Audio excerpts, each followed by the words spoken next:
আসসালামু আলাইকুম। কে আছে? আলহামদুলিল্লাহ আলহামদুলিল্লাহ। সাদা মাইক্রোবাস থেকে নেমে আসলেন সাইম আইয়ুব, এরপর দিলেন সালামের উত্তর। মূলত বিপিএল খেলতেই পাকিস্তান তারকা হাজির সিলেটে। এর আগে বাঁহাতি এই ওপেনারকে ডিরেক্ট সাইনিংয়ে দলে ভিড়িয়েছিল সিলেট টাইটান্স, আর তাদের হয়ে মাঠ মাতাতে বিপিএল শুরুর আগের দিন দলের সাথে যোগ দিয়েছেন তিনি। ঝড়ো ব্যাটিংয়ের পাশাপাশি বল হাতেও বেশ কার্যকরী সাইয়ুম।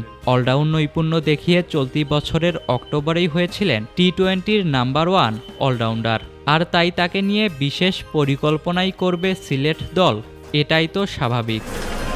শুক্রবার থেকে মাঠে গড়াচ্ছে বিপিএল, আর তার আগের দিন সিলেট টাইটান্সের সাথে যোগ দিয়েছেন সাইম।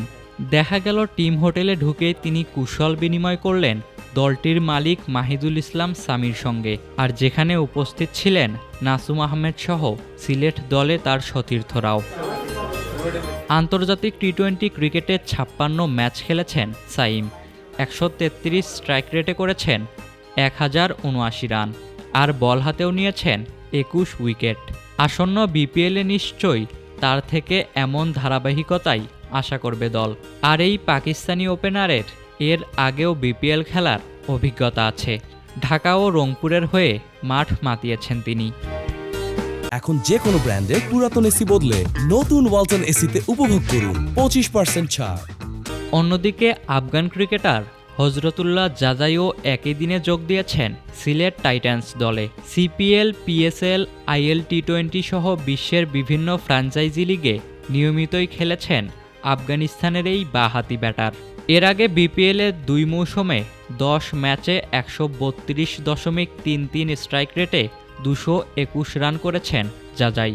সব মিলিয়ে টি-20 ক্যারিয়ারে 142 ম্যাচে 140.41 স্ট্রাইক রেটে তার সংগ্রহ 3464 রান।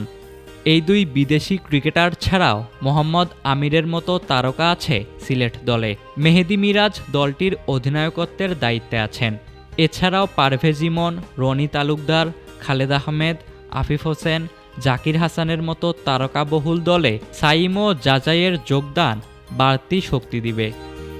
শুক্রবার বিকেল 3টায় আসরের উদ্বোধনী ম্যাচে রাজশাহী ওয়ারিয়র্সের মুখোমুখি হবে সিলেট টাইটান্স। ইশতিয়াক মাহিন, ক্রিক ফ্রেঞ্জি।